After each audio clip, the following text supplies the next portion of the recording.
Sahabat terkasih, mari kita dengarkan seri peneguhan iman dengan topik Benarkah Aku Orang Kristen? Seri ini akan menjelaskan bahwa menjadi orang Kristen itu tidak hanya sekadar rajin ke gereja setiap hari Minggu.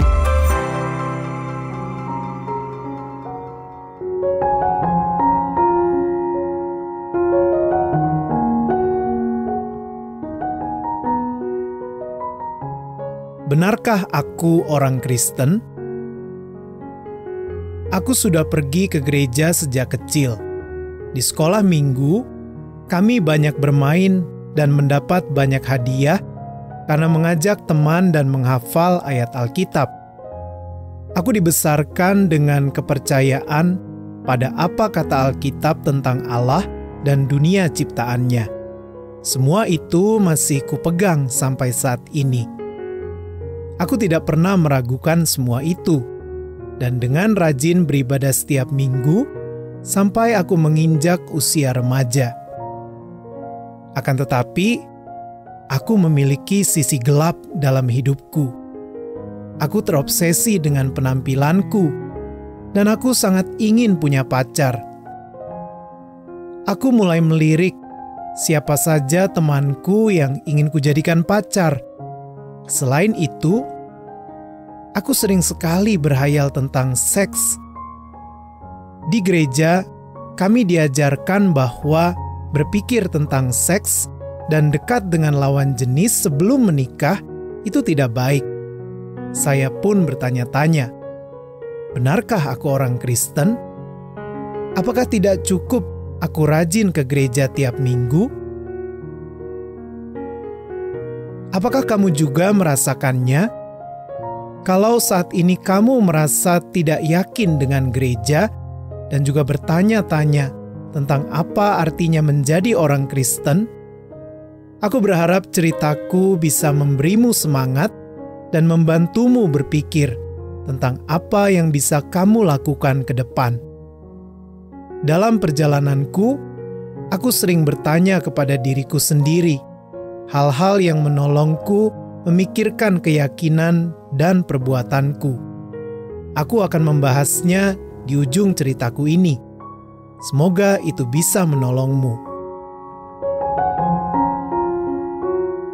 Akhirnya aku punya pacar di usia 17 tahun. Ia keren dan cukup matang. Menjadi pacarnya membuatku merasa bahagia.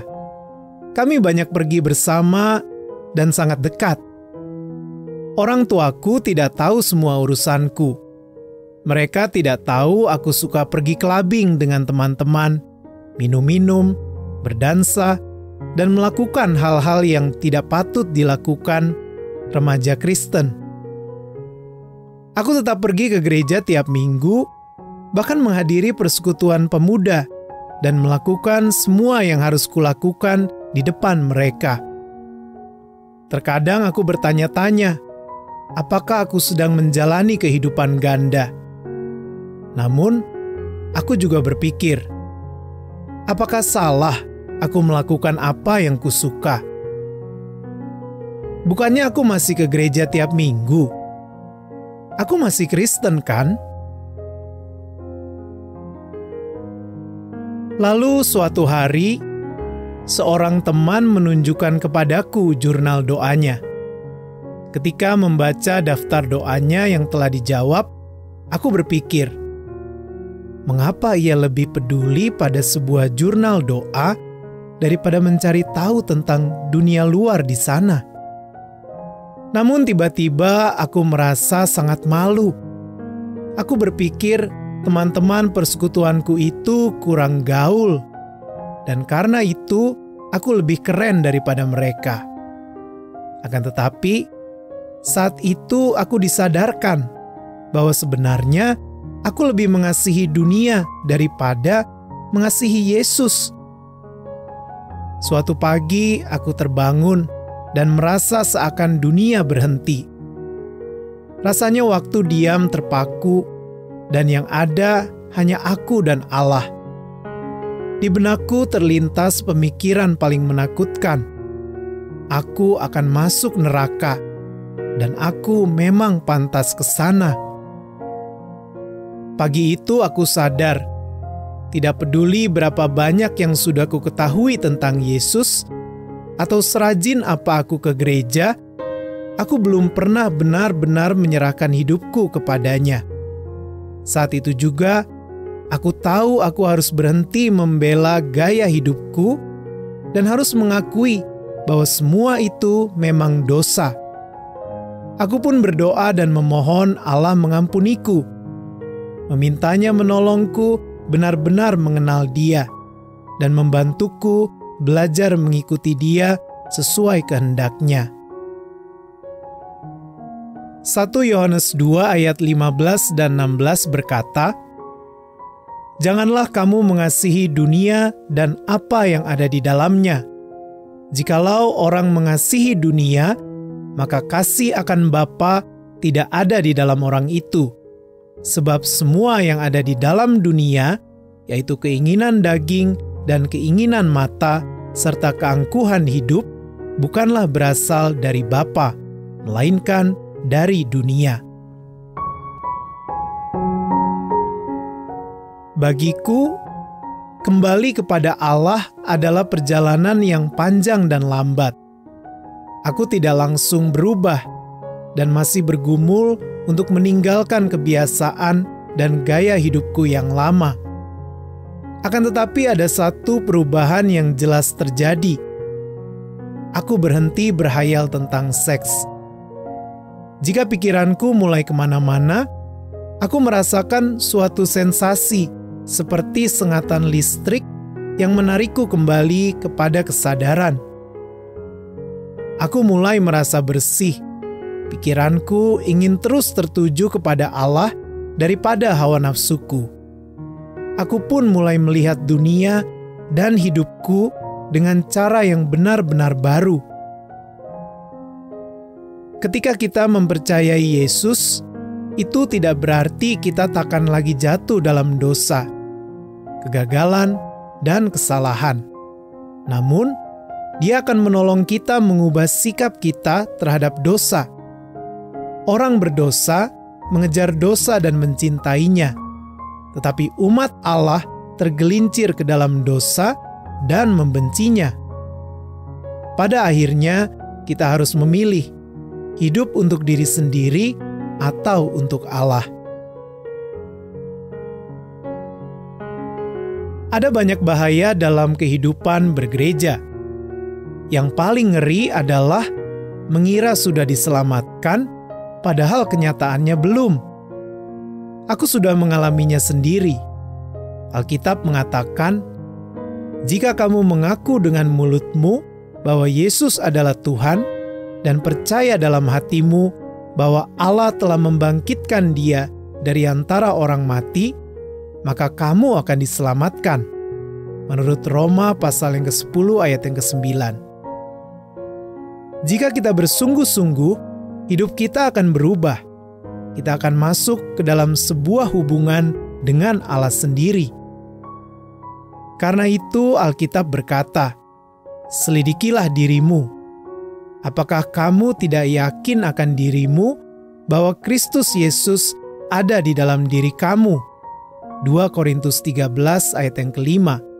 Dan inilah tandanya bahwa kita mengenal Allah, yaitu jikalau kita menuruti perintah-perintahnya. 1 Yohanes 2 ayat yang ke-3.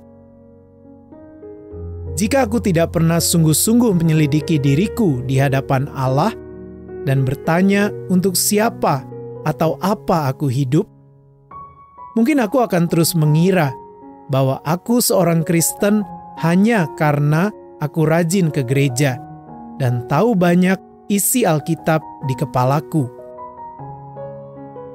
Dahulu aku hidup untuk diri sendiri, tetapi kini aku berusaha hidup bagi Allah.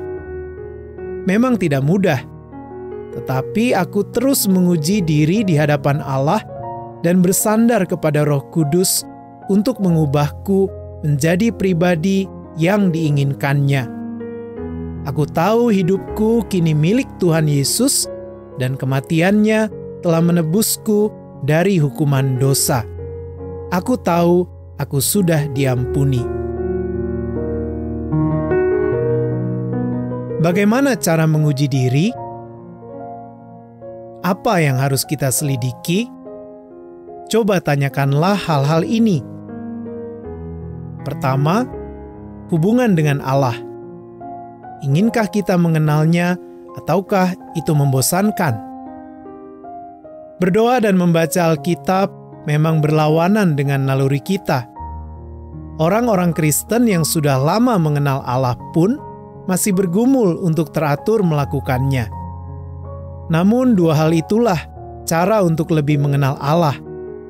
Jika kita tidak berminat melakukannya, waspadalah. Kedua, hubungan dengan dunia.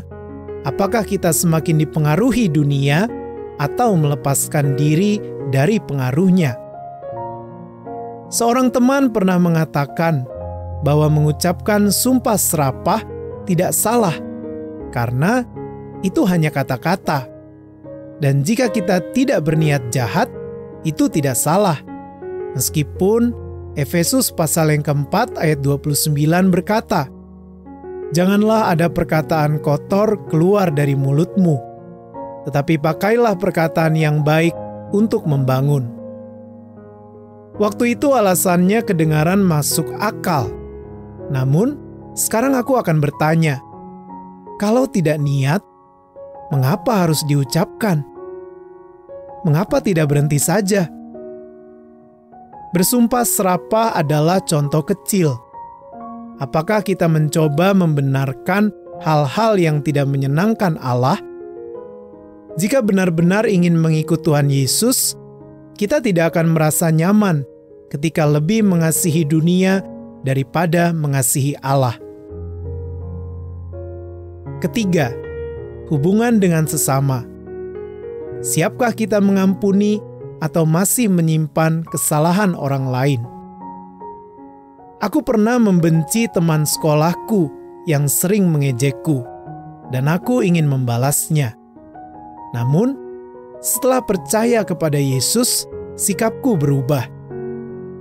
Bukan aku tidak membencinya lagi, tetapi aku tidak lagi ingin membencinya.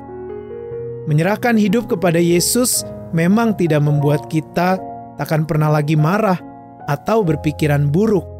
Namun, berhati-hatilah jika kita merasa bahwa mendendam bukan suatu masalah. Efesus pasal 4 ayat yang ke-32 berkata, "Hendaklah kamu ramah seorang terhadap yang lain, penuh kasih mesra dan saling mengampuni, sebagaimana Allah di dalam Kristus telah mengampuni kamu." Terakhir, mari bertanya kepada diri kita sendiri, siapa yang memimpin hidupku? Jika kita hanya mengikuti perasaan, naluri, atau logika kita sendiri dalam hal apapun, seperti ketika harus mengambil keputusan penting, maka Yesus bukanlah pemimpin hidup kita. Namun, apabila kita mengizinkan Yesus memimpin hidup kita, kita pasti akan meminta Dia mengarahkan kita. Kita bisa melakukannya dengan bertanya hal-hal berikut. Apa yang kira-kira akan Yesus lakukan dalam situasi yang kuhadapi ini? Apakah perbuatanku ini akan menyenangkan Dia? Apakah aku memuliakan Kristus lewat ucapan dan tindakanku? Yesus Kristus bertanya kepada murid-muridnya, "Apa katamu? Siapakah aku ini?" Markus 8 ayat yang ke-29. Dia tidak bertanya, "Siapakah aku ini menurut gereja, menurut orang tuamu, atau menurut teman-temanmu?" Yesus menanyakan hal yang sama kepadamu. Jadi, siapakah Dia bagimu? Sudahkah kamu membaca kisahnya dalam Alkitab sehingga kamu tahu keputusan yang perlu kamu ambil? Jika kamu berkata Dia adalah Tuhan, sudahkah kamu menyerahkan hidupmu kepadanya? Aktif dalam kehidupan bergereja memang baik, tetapi menjadi Kristen bukan cuma soal itu. Jadi, ini doronganku untukmu. Temui dan kenalilah Yesus secara pribadi. Percayalah, hidupmu tidak akan sama lagi.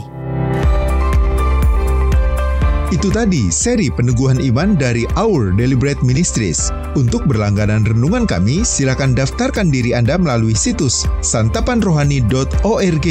Pelayanan ini didukung oleh persembahan kasih dari Anda yang memampukan kami untuk menyampaikan hikmat Alkitab yang mengubahkan hidup pada lebih banyak orang. Tuhan memberkati.